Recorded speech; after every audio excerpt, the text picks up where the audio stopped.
This segment is called Quills with Skills, which is actually a name I came up with in tandem with the World Building magazine, where I sort of spitballed a little bit with names. I was actually initially going with Telltale Signs.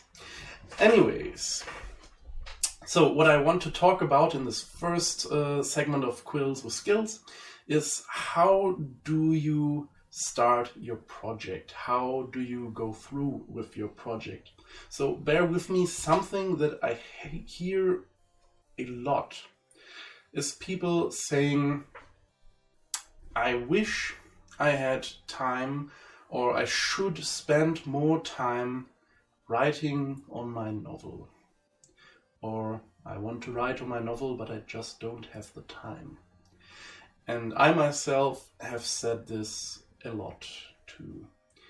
And I found that in most cases when I have said that, it was sort of a lie. Not specifically to the people I was telling it to, it was a lie I told myself. Because, well, even though there are some people who really do not have the time to do anything, most human beings actually will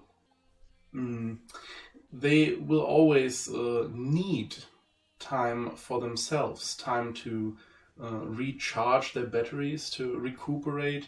They will read a good book, they will watch a movie or series, play a game, go for a stroll. It is very rare, I think, that people don't actually do any of that and just go to work, come home, go to sleep and go back to work. At least among the people watching the stream, I assume, because you have time to watch this stream. So if you do have this at least little bit of time that you could use to write on your book, why don't you? Well, that is the question I am trying to focus on here. I have found that the real problem is tied into another question or set of questions that I hear very often, which is, where do I start? How do I start? And the question hidden within, which is, how do I start and not just stop again? Because people often will start projects, sometimes even full of zeal, and then don't know how to go on, and they'll just put it off, and at some point they just don't believe that they can do it anymore.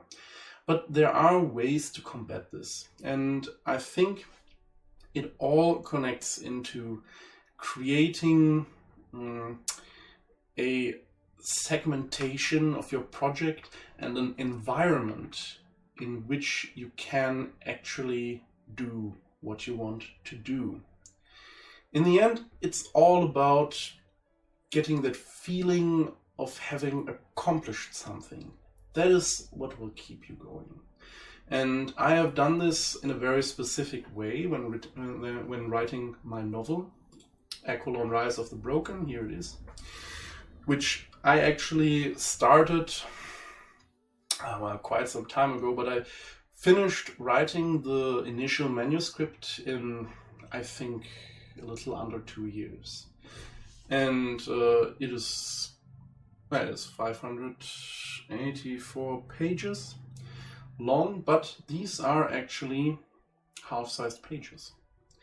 And why are they half-sized? Well, for one, you will rarely find a book in the shelf that has international paper size. And yet I am quite sure that when you start to write, you yourself will open up a regular Word or Open Docs or whatnot file, and it will be in standard international paper size. And you will start writing and writing and writing, and after an hour or two, you may be exhausted and done, and realize that, oh great, I've written 3/4 of a page. And when you see that, you may feel unaccomplished. You may feel that you have done so little in so much time, and it was so much effort. And that is just, I think, taxing to your whole mentality. And it is something that you don't have to suffer through, which is why I actually just downsized my pages. It was one of the tricks I sort of used to get myself to keep going. Because when I wrote and wrote, and I realized afterwards that I'd written 2 to 3 pages, there was actually a very rewarding feeling for me. I really felt like I accomplished something, like I've gotten through some of the work I wanted to do. It seemed more of an achievable goal to get to the number of pages I was roughly aiming at, because I could quantify the work, the amount of work I had done, and the amount of work I wanted to get done. And I just think that that formatting, that like creating an environment where you feel a sense of accomplishment when you write something, and not that you've just scratched the surface, which is, I think, a terrible way to work, then that will really help you go for more, and more importantly, to go through with what you're trying to do. And you can further segment that writing. Which is something I have done in Rise of the Broken as well. And this was actually inspired from the Song of Ice and Fire series written by George R.R. Martin, who split up his story into a number of narrative strands. And I've done that too, because I realized that if I do that, if I create a number of narrative strands that I follow, for one, they will paint a fuller picture of the world and the story I am trying to present. Because usually your story will not just happen around one character.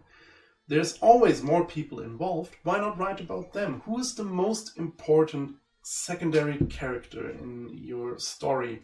And what's his story? How does he perceive the world and what is happening to it in your story?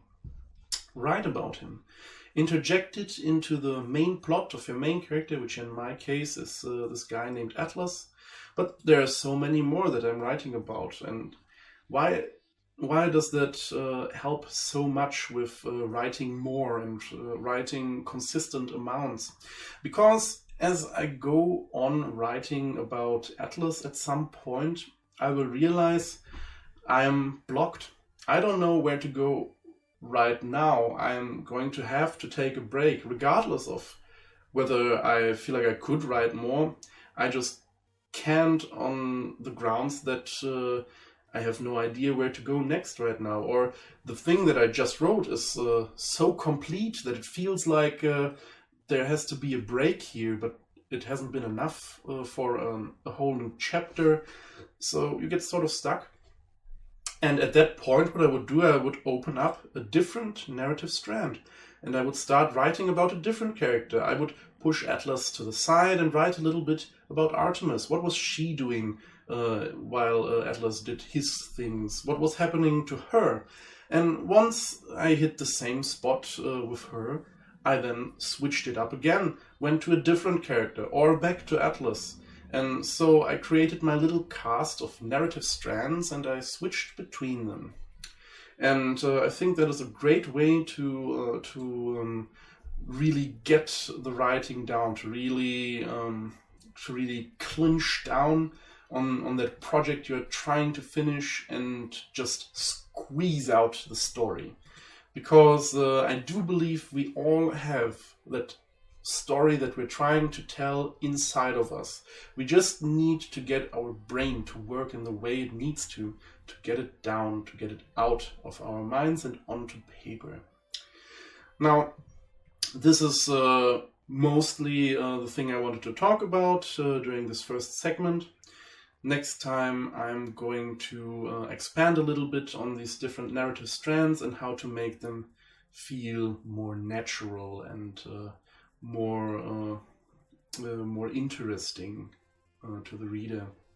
And that's it for this segment of Quills with Skills.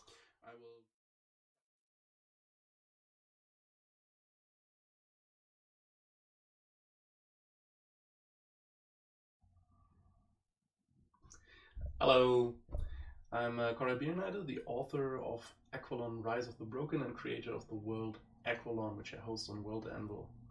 If you like this segment of Quills with Skills, I hope I'll meet you on the next weekly Twitch stream where I put up these little segments together with some live world building, map making, talking about articles, and talking Aqualon in general. You can find out more about when this happens on the Aqualon Discord, where you can also find daily exclusive facts about the world, which I personally think are very cool. And I hope to see you there in the future. Until next time, bye!